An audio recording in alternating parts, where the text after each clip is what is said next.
Poštovani roditelji, draga deco, školska uprava u Zrenjaninu i ove godine organizuje besplatnu pripremu za polaganje završnih ispita iz maternjeg jezika i matematike.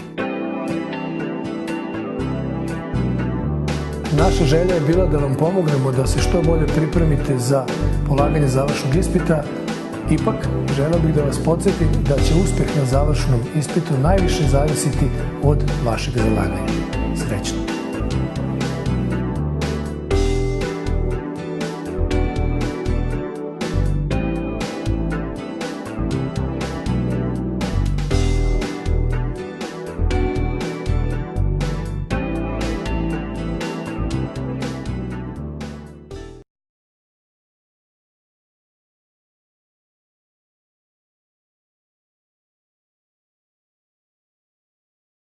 Izračunaj a podeljeno sa b ako je a jednako je od ovdje i b jednako to. Znači, treba nam a podeljeno sa b. Pa možemo prvo, evo da napišemo, znači a podeljeno sa b. Napisat ćemo malo lakše ovako a kroz b. Jednako. Sad možemo ovdje posebno a, da ne pišemo tamo. 1/4 minus 1 podeljeno sa 1/8 minus 1. 1 ima 4/4. 1/4 minus 1 to je minus 3/4. 1 ima 8/8. 1/8 minus 8/8 je minus 7/8. I minus podeljeno sa minus je plus, pa se množi, znači bit će 3/4 puta 8/7. Ovo se skrati 6/7. To je a. b. 1/3 plus 1 podeljeno 1/6 plus 1. Isto, ovo 1 ima 3/3 i 1, to je 4/3. Podeljeno, ovo ima 6/6, znači bit će 7/6. To je 4/3 puta 6/7. Ovo se i ovo skrati, ovdje ostaje 2, to je 8/7. I sad pišemo. Znači, a nam je 6/7, a b je 8/7. I ovdje imamo, sad namjerno sam ovako ostavio da bi malo ponovili dvojni razlomak. Ima osobina spoljašnji, unutrašnji, ali pre toga, pošto ja volim ipak malo da uprostim izraz, možda se skrati jedan spoljašnji i jedan unutrašnji. I može ovo 6 i 8, ali evo ostavimo 6/8, pa skratimo sa 2 i to je 3/4. Znači, vrednost ovog količnika je 3/4.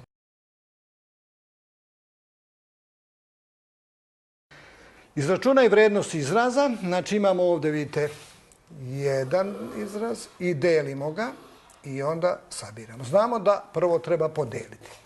A u okviru ove, znači, zagrade, prvo u zagradi imamo 3 celine. Evo, to je otprilike ono što je važno. Pa evo, odmah ću napisati, to je jednako, minus 0,7 plus, ovo ćemo pomnožiti, 0,3 puta 4, to je 12, to je 1,2. Minus, znači 1 podeljeno sa 0,5, to je 1 podeljeno, to je puta 2, to je minus 2. Podeljeno sa 1,5 puta 2, to je 1. Podeljeno sa minus 1/10. Plus 1,1. Jednako. I dalje se zadržimo u zagradi. Minus 0,7 plus 1,2, to je 0,5 minus 2. A ovdje ćemo staviti puta minus 10 plus 1,1. Sad možemo ovo da oduzmemo, ali ja mogu da koristim ovako da malo pomnožimo. Evo, lakše je. Minus 10 puta 0,5, to je minus 5. Minus 10 puta minus 2, to je plus 20 i plus 1,1. 20 minus 15 i 1,1, to je 16,1. Eto, vrednost izraza je 16,1. Pa, tako je neki zadatak koji se dobije, znači treba prvo raditi u zagradi i prvo množenje i deljenje, a zatim i ovdje pomnožiti.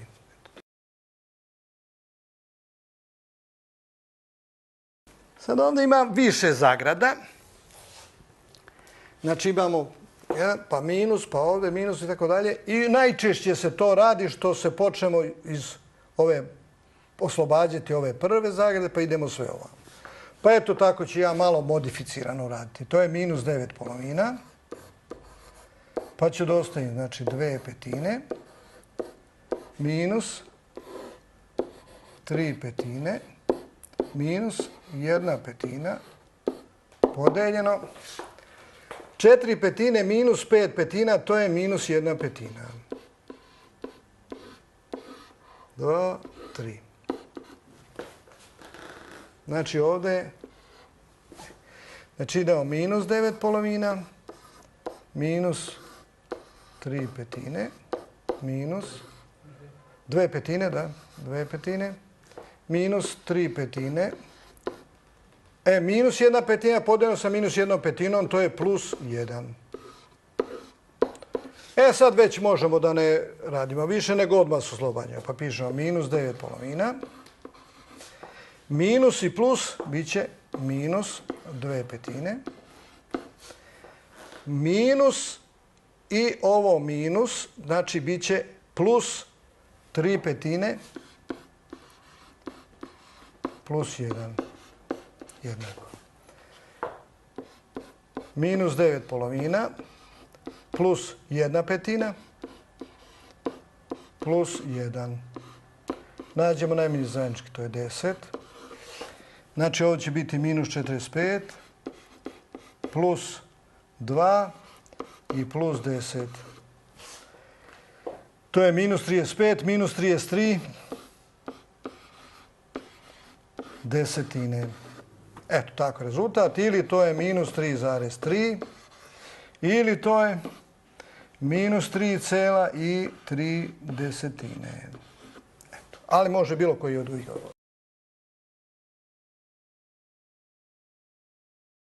Ako je a jednako, i evo ovdje piše se, ovdje je ovako, a, cela tabla, b, koliko je a plus b sa 2. Sad ćemo mi da računamo prvo a. Minus 4,1 polovina, pošto imamo ovdje, znači, do ove zagrade imamo dve celine. Jedna je prvo da se radi o deljenje, pa posle se oduzme. Znači, to će biti minus 9 polovina podeljeno sa minus 0,85 minus 1 polovina podeljeno minus 5,56 plus 4,06, to je minus 1,5 puta minus 1/3. Jednako. Znači jednako. Minus 9 polovina. Ovo 0,85, evo sa strane možemo, 0,85, to je jednako 85 sa 100. Skratimo sa 5, to je 17 sa 20. Znači, bit će puta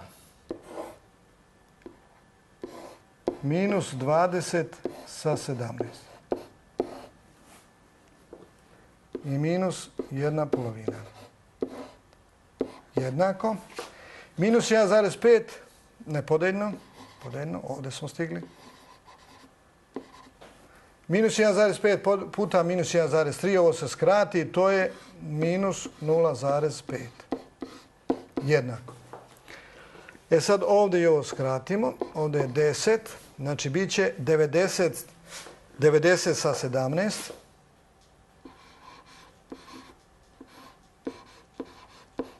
Minus 1 polovina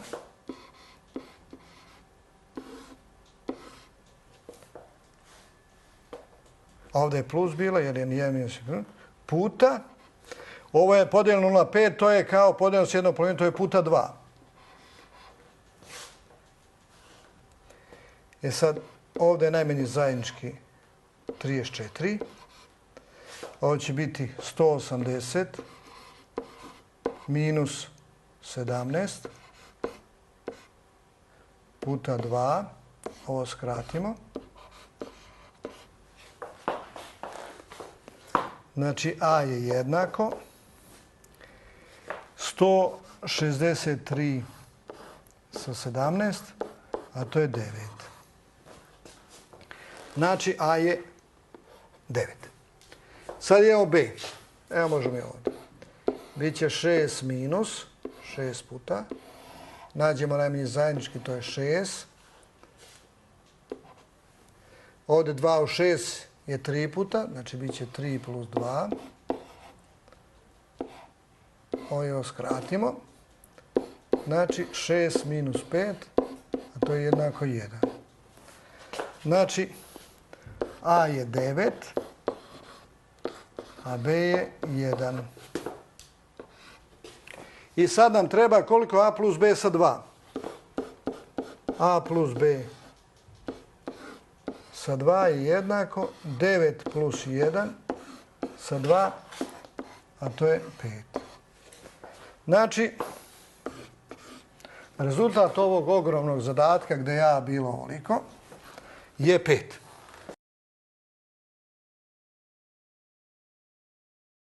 Izračunaj proizvod izraza a i b ako je a jednako, b jednako je tako. Prvo ćemo da izračunamo koliko je a. 1 plus 3 puta, odmah napišemo, 5/6 minus 5 i 5 ovdje skratimo, 4 i 2 skratimo, ovdje ostaje 2 i 1 polovina. 3 i 6 skratimo, ostaje 2. Znači, bit će 1 plus 5 polovina minus 1 polovina, to je 1 plus 4 polovine, a to je jednako 1 plus 2, a to je jednako 3. Znači, izraz a je 3. Izraz b. 8 trećina minus 7 trećina puta 6 sedmina. Skratimo, ovdje ostaje 2. 8 trećina minus 2. 2 ima 6 trećina, a to je 2 trećine. I sad nama treba proizvod. Znači, a puta b jednako 3 puta 2 trećine. 2. Znači, a je 3, b je 2 trećine i a puta b je 2.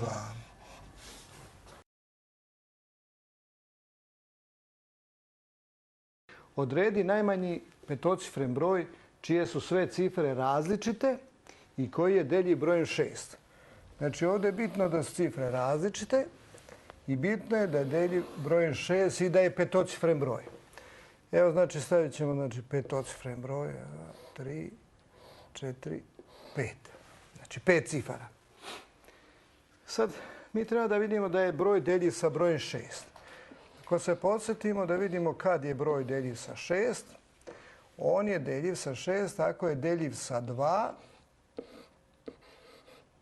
i ako je deljiv sa 3.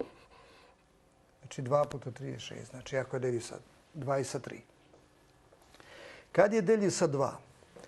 Ako je se završna cifra 0, 2, 4, 6, 8. Tada je broj deljiv sa 2. A deljiv je sa 3 ako je zbir cifara deljiv sa 3. Evo, nećemo da napišemo. Znači, zbir cifara deljiv sa 3. Pošto ovdje je završna cifra 0, 2, 4, 6 i 8, ona ne utiče na izbor ovih cifara. Znači, ove cifre mi možemo u ovom petocifrenom broju izabrati proizvoljno. Pa pošto se ovdje traži da je to najmanji, znači prva cifra je broj 1. E sad, druga, pošto su različite, da bi bio najmanji, jel tako, najmanji, onda mora biti 0. Opet treći, pošto uzeli smo 1 i 0, a tražimo najmanji, mora biti broj 2.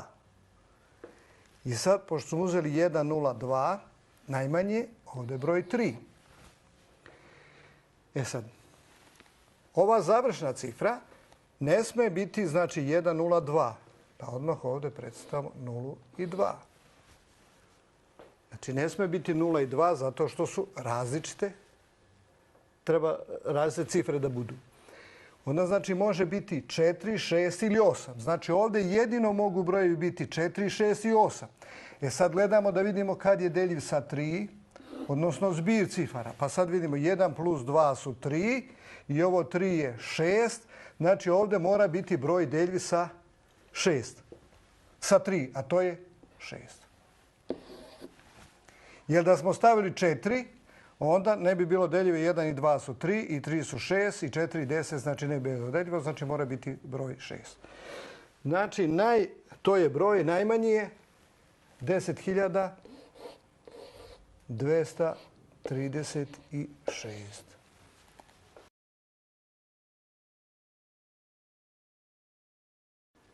Odredi najveći četvorocifren. Znači, najveći deljiv brojem 18. Pa evo opet ćemo, znači, najveći četvorocifren, a deljiv brojem 18. Da vidimo kad je broj deljiv sa brojem 18. Ako je deljiv sa 2 i ako je deljiv sa 9. E sad, deljiv je sa 2 ako je završna cifra 0, 2, 4, 6 i 8. A deljiv je sa 9 ako je zbir deljiv sa 9. Pa pošto se ovdje traži najveći, opet ne zavisi ovaj izvor prvog, drugog i trećeg broja, cifre od ovoga deljivosti, onda će najveća biti broj 9. E sad, koja je sljedeća cifra? Pa neko bi povučen prethodni zadatak odmah stavio 8, ali nama ne kaže da su različite cifre. Znači, bit će 9. I opet, pošto ne kaže da su različite, onda znači i ovdje će biti 9.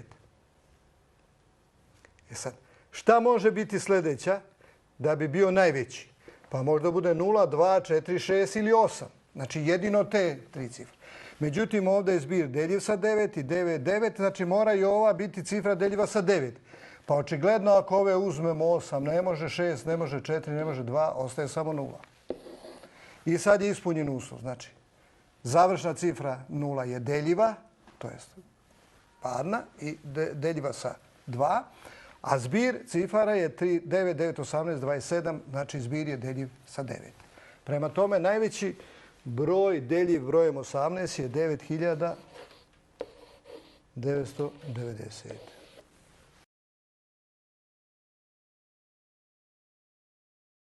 Grupa vojnika kojim je više od 180 i manje od 200 krenula je na marš postrojena u jednake kolone po 4, a vratila se sa marša u jednakim kolonama po 6 vojnika. Koliko je ukupno bilo vojnika na tom maršu? Kod tekstualnih zadataka najbolje je čitati i razumeti, postaviti zadatak. Evo, grupa vojnika kojim je više od 180 i manje od 200. Evo da vidimo. Znači, odmah ćemo da stavimo x je veće od 180, a manje od 200. Evo, to je znači zapisano to što piše. Postrojena u jednake kolone po 4. Znači, ovo x je deljivo sa 4. Ako se mogu da postroje 4, onda je deljivo sa 4. Evo, to je to. A vratila se sa marša u jednakim kolonama po 6. Znači i x je deljivo sa 6. Šta možemo sad ovdje zaključiti? Ako je deljivo sa 4 i sa 6, onda iz tog sledi da je x deljivo sa 12. Znači, x je deljivo sa 12. Pa ajde mi da onda ćemo kazati 12 puta neko k je veće od 180. Jer ovih ovdje je bilo više od 180, a manje od 200. I odavde k je veće od 180 kroz 12, a to je jednako 15. Znači, k je veće od 15. Znači, iz toga odmah sledi da k može biti 16. I sad 16 množimo sa 12, znači x je jednako 16 puta 12, a to je 160, 2 po 32, 192. Znači, bilo je vojnika 192. Evo. Znači, ako je uzmemo, mogli bi ovdje neka kao provera. 180 je bio broj koji je deljiv sa 12, jer kad smo dobili 180, dobili smo 15. Sljedeći broj koji je deljiv sa 12 je za 12 veći, to je 192. A sljedeći broj je još 12, to je 204. A pošto nama treba da je veće od 180, a manje od 200, onda znači to je broj 192. Znači bilo je 192 vojnika. Ovih 192 vojnika znači mogu biti poređeni i po 4, a i po 6 kad se budu vraćali.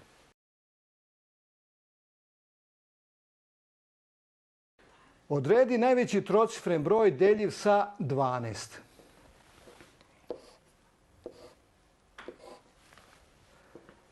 Najveći trocifren broj je deljiv sa 12. Počet ćemo, znači, a je deljivo sa 12. Ako je deljiv sa 3 i ako je deljiv sa 4. Znači ovdje je 4. Znači deljiv je sa 4 i sa 3. Pa pošto ovdje se traži, a kad posjetimo se deljiv je sa 3 kad je zbir, a deljiv je sa 4, ako su završne dve cifre, predstavljaju broj koji je deljiv sa 4. I odred najveći trocifren broj, znači pisat ćemo prvi će biti 9, sljedeći isto 9.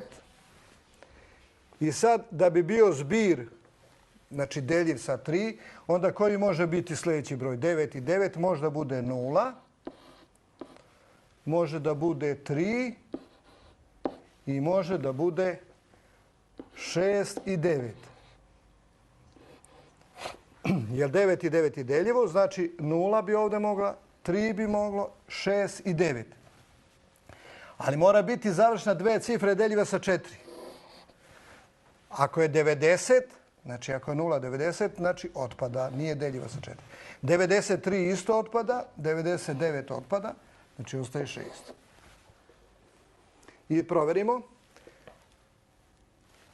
Sa 3, 9, 9, deljivo, a završne dve cifre, znači 96 delimo sa 4, a to je 24 deljivo je. Znači najveći broj je 996.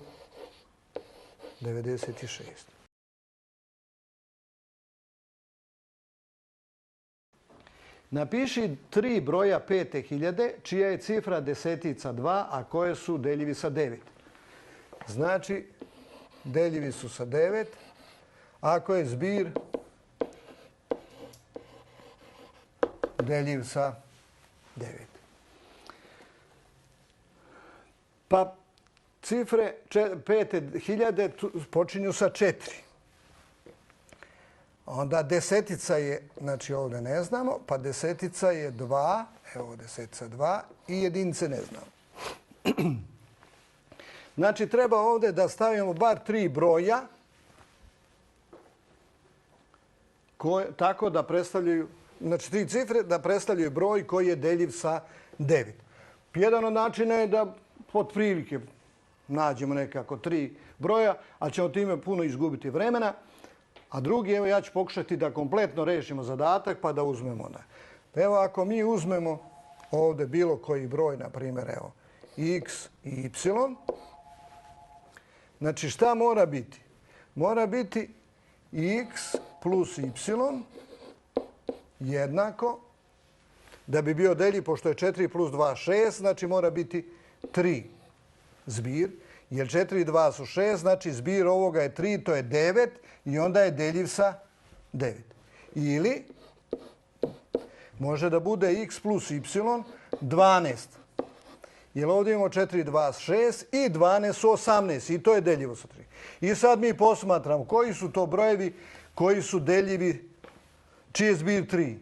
Znači može da bude 3 0. Ovdje isto nije loše napraviti red, onda 2 1, 1 2, 0 3. Sad imamo da je zbir 12, znači može da bude 9 3, 8 4, 7 5, 6 6, 5 7, 4 8, 3 9. Znači imamo 1, 2, 3, 4, 5, 6, 7, 8, 9, 10, 11. A u našem zadatku se traži samo 3.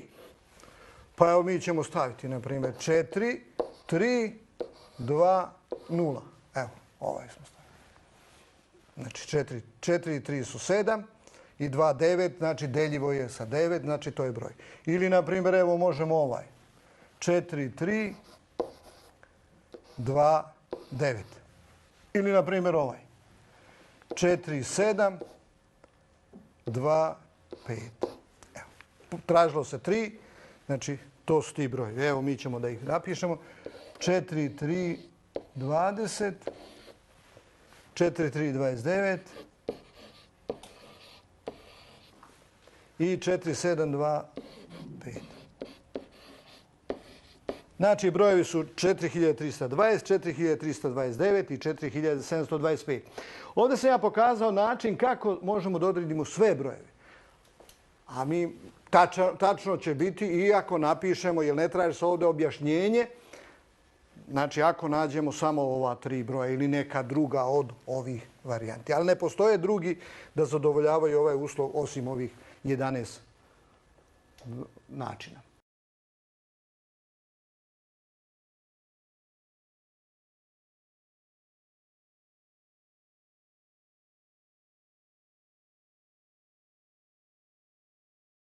U rezervoar automobila staje 60 litara benzina i sa njime se može preći 600 km.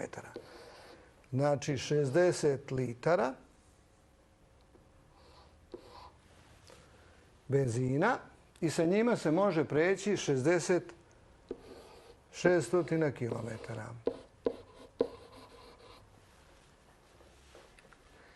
Lampica na kontrolnoj tabli počinje da svetli kada u rezervoaru ostane manje od 1/20 količine benzina. Čim je lampica počela da svetli, doliveno je rezervoar još 9 litara benzina. Koliko još kilometara možemo preći dok se rezervoar potpuno ne isprazni? Ovdje vidite kada ovo pročitamo sve, kompletno zadatak, teško možemo ponoviti. Zato malo ga raščlanimo na delove. Pa evo mi smo ovo napisali do sada. Znači sa 60 litara je bitno da se pređe 600 km. Ajde da vidimo kako ćemo da napravimo ovaj plan kad lampica na kontrolnoj tabli počinje da, evo, nek je ti ovo 600 km. Znači to je 600 km. Sad ona počinje da svetli na 1/20. A šta je to? To je 1/20 od 60 litara. Znači, ovdje počinje svetli.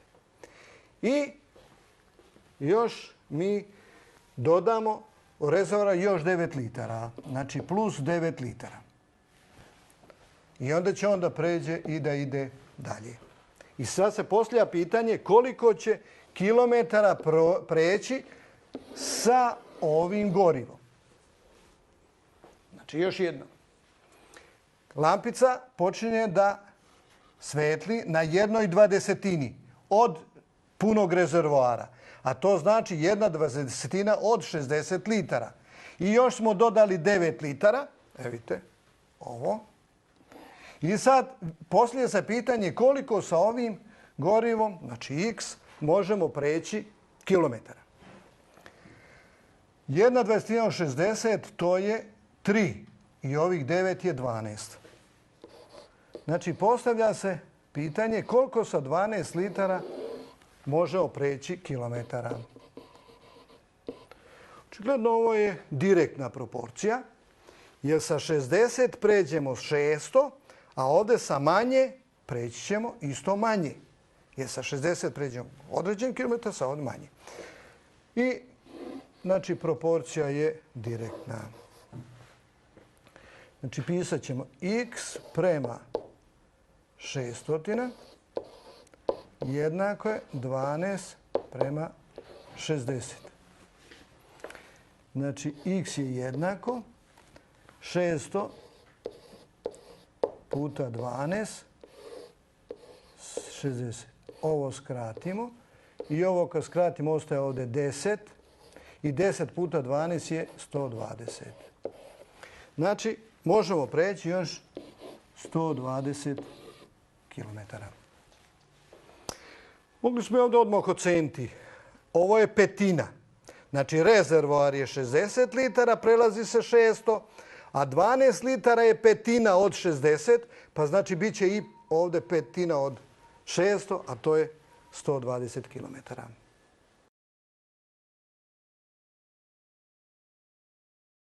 Srđan je na ispitu imao 3 puta više tačnih odgovora od netačnih. Ako je na ispitu bilo 20 zadataka, koliko je zadataka tačno rešio? Prikaži postupak.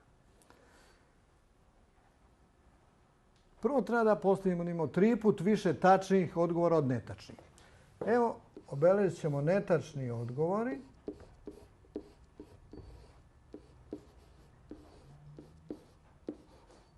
Obeležimo ih sa x. A 3 puta više tačnih bit će 3x.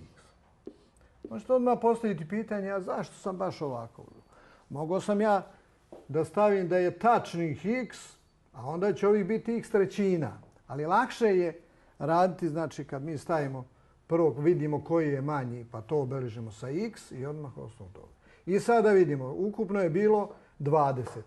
Znači x plus 3x jednako je 20. Znači 4x je 20, x je 5. Znači netačnik će biti netačnik. A tačni 5 puta 3, to je 15.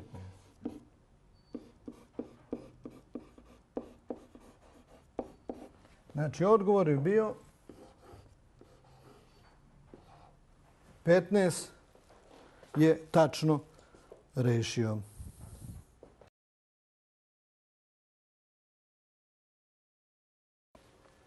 Jedan dvosoban stan ima površinu kuhinje 2 puta manje od površine trpezarije, površinu hodnika 3 puta manje od površine spavaće sobe, površinu dnevne sobe 5 puta veće od površine hodnika, površinu kupatla 2 puta manje od površine spavaće sobe i 2 jednake spavaće sobe površine po 11,4 metra kvadratna. Površina trpezarije je za 2,1 metar manja od površine spavaće sobe, koliko je površina celog stana. Ovako je prilično komplikovano, kad mi pročitamo ovako veliki, ako ne napravimo dobar plan, teško možemo rešiti. Idemo mi da zapišemo sve ovo što piše. Jedan dvosoban stan, znači to možemo zapamtiti. Površina kuhinje je 2 puta manja od površine trpezarije. Znači, evo stavit ćemo ovdje, pošto se KH, znači kuhinja, 2 puta manja od površine trpezarije. Pa znači 1/2 trpezarije.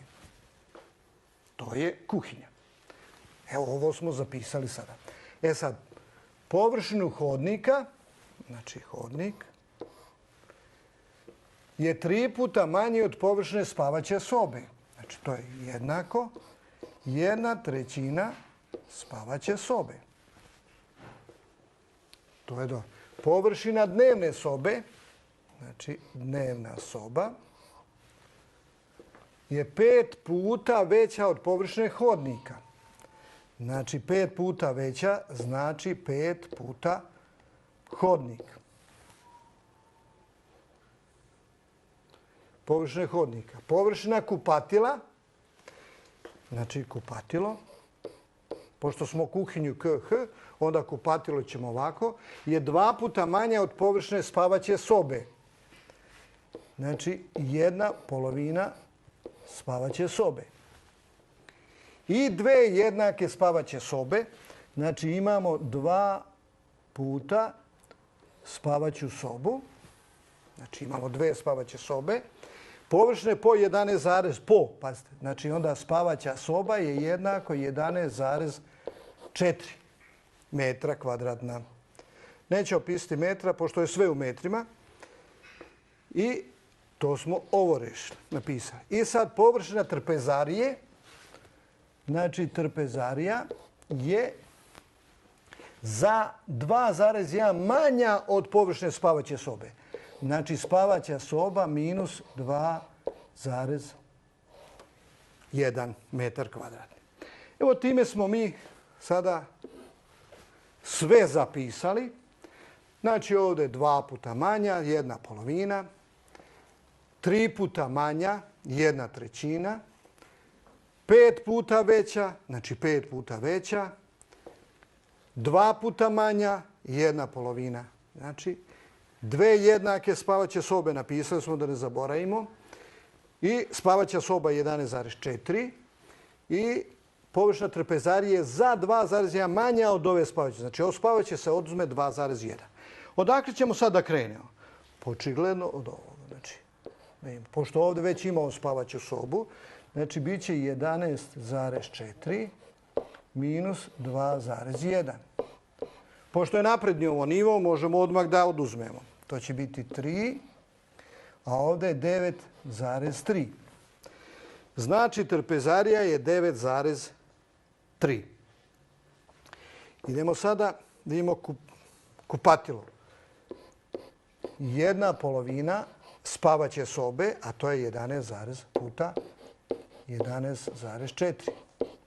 A to je 5,7. 2 put 7, 14, 2 put 5, 10 i 1, 11. Znači kupatilo je 5,7 metara. Sad idemo hodnik, pošto imamo spavaće. Znači bit će jednako 1/2, trećina, puta 11,4. 11 podijeljeno to je 3 i ostaje 24, 3,8. 3 puta 8, 24, 3 puta 9, 2,11. Dobro. I da vidimo, dnevna soba je 5 puta hodnik.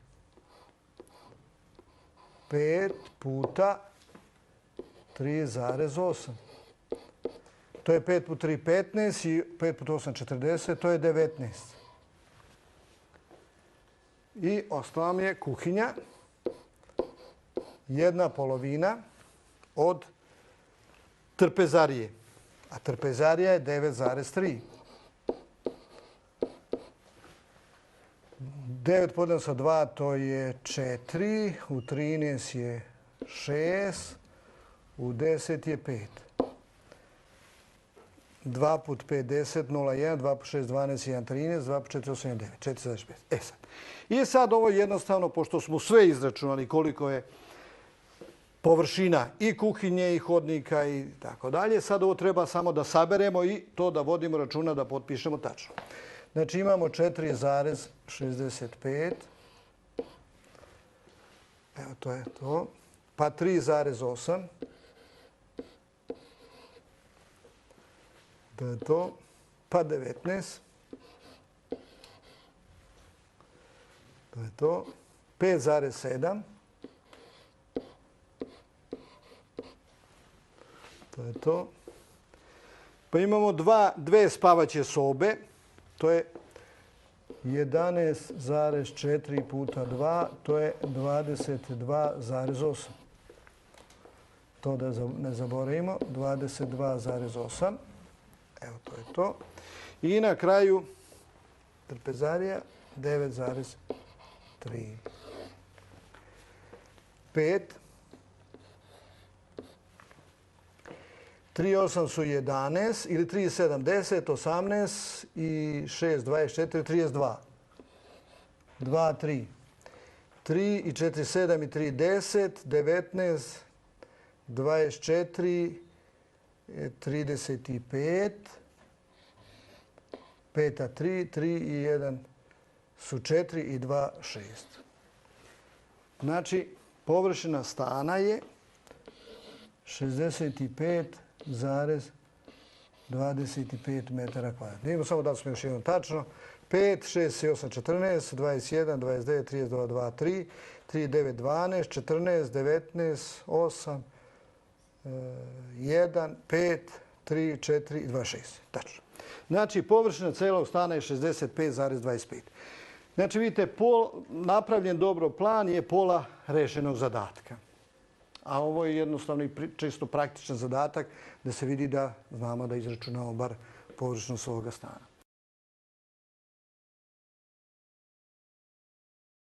Porodica Perić troši 2/3 svojih prihoda za stan i hranu, 1/8 za odevanje i ostatak za druge potrebe. Za odevanje Perići mesečno potroše 12.000 dinara. Koliko novca porodica Perić potroši za druge potrebe? Isto da napravimo plan. Znači, obeležit ćemo x prihodi.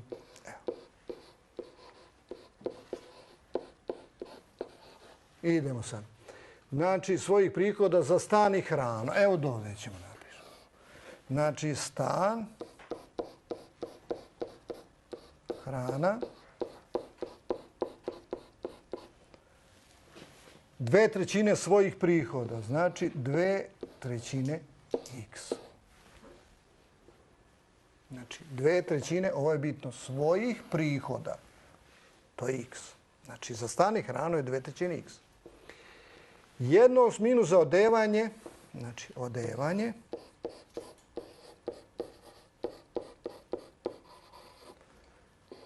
jedna osmina x. Znači, to je 1/8. Za odevanje Perići mesečno potroše 12.000. Znači, ovo je već jednako 12.000.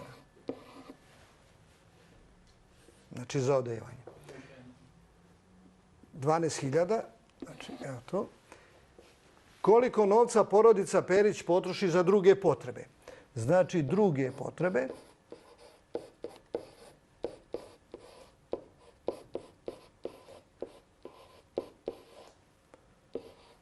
Koliko potroši? To treba da rešimo. Pa mi ovdje možemo evo odavde rešiti. Znači, 1/8 x, da rešimo, jednako je 12.000.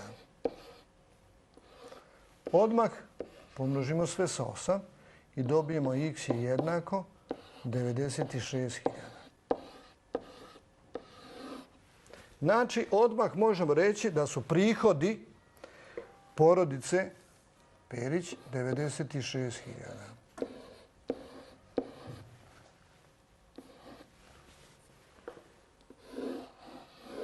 A to se ne traži u zadatku. Traži se koliko novca porodica Perić potroši za druge potrebe. Mi ćemo sad izračunamo koliko će to biti za stan i hranu. Biće 2/3 puta 96.000. Ovo kad skratimo, ovdje se dobiju 32.000 i kad se ovo izračuna, dobije se da je to jednako 64.000. Znači, 64.000 se potroši na stan i hranu. Za odevanje 12.000. Sad za ove druge potrebe će biti kad od ukupnog prihoda 96.000 oduzmemo, znači koliko su potrošili za stan i hranu, to je 64.000 plus 12.000. A to je jednako 96.000 minus, ovo je 76.000 i to je jednako 20.000. Znači, odgovor bi bio za druge potrebe porodica potroši 20.000 dinara. Ovaj zadatak može se i drugačije rešiti. Može se rešiti ako vi, na primjer, vidite da je uzmemo, na primjer, jednu celinu i sad 1/8 je, evo, ova, jednako 12.000. I onda postavimo proporciju. 1/8 je 12.000. A ostatak izračunamo, a to znači kad od jednog celo oduzmemo 2/3, 1/8, to je oko 24, 5, sad 24.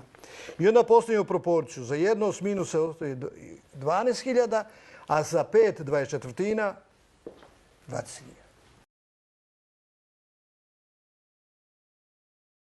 Buketi koje cvećarka pravi sadrže 4 ruže i 3 bele rade. Ako cvećarka na svakoj prodatoj ruži zaradi 35 dinara, na svakoj prodatoj beloj radi 25 dinara i na pravljenju buketa 60 dinara, koliko najmanje buketa treba da proda da bi zaradila više od 1500 dinara? Evo, napravit ćemo plan kako se ovaj radi zadatak. Znači, imamo buket, jedan buket, sadrži 4 ruže i 3 bele rade. Evo, to smo dovde zapisali. Na svakoj prodatoj ruži, evo, znači jedna ruža, zarada je 35 dinara. To je to.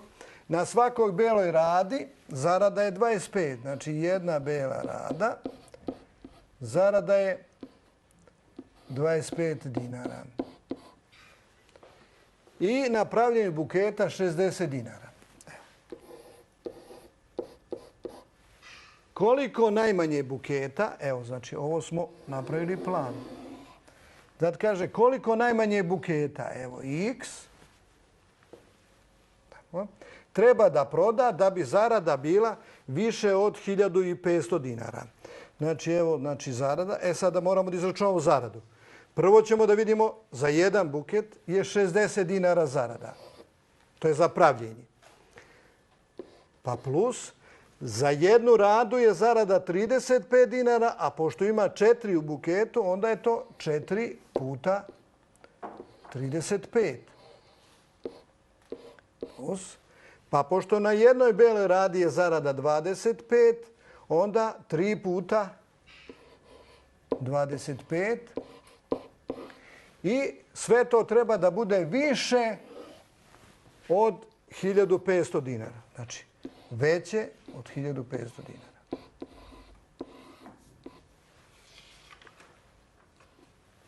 Znači, još jednom. Koliko najmanje buketa, znači x, to je broj koji je najmanji.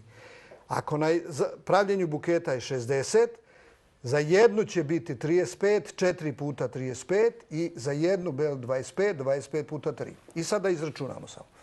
X puta 60 plus, ovo je 140 i plus 75 je veće od 1500. 60, 200, 275, znači 275x je veće od 1500.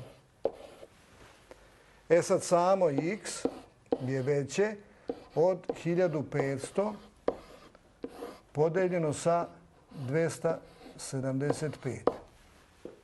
Znači, evo, x je veće, pošto ovdje pozitivno, ne menja se znak. Znači, veće je od 1500 podijeljeno sa 275. Da vidimo sad koliko je to. 1500 delimo sa 275. To je 5. 5 put 5, 25. 5 od 2, 5 7, 35 i 2, 37. 5 2, 10 i 3, 13. 5. 7 od 9, 2. I 3 od 4, 1. Znači, bit će 5 zarez. I sad nije bitno, bit će, podelimo se opet 5,3 možda ili 4. Ali pošto ne može biti buket 5 zarez nešta, onda najmanje, evo ovdje ovo kažemo, više od toga, onda znači bit će x jednako 6. I znači odgovor na zadatak cvećarka treba da proda najmanje 6 buketa da bi zarada bila veća od 1500. Jer ako proda 5, zarada će biti manje od 1500, a u zadatku se traži da bude više od 1500 dinara. Znači mora biti 6 buketa najmanje urađeno i prodato da bi zarada bila veća od 1500 dinara. Znači ne može biti 5 zarez nešta, onda se zaokružava na najmanji broj. A to je i u zadatku traženo.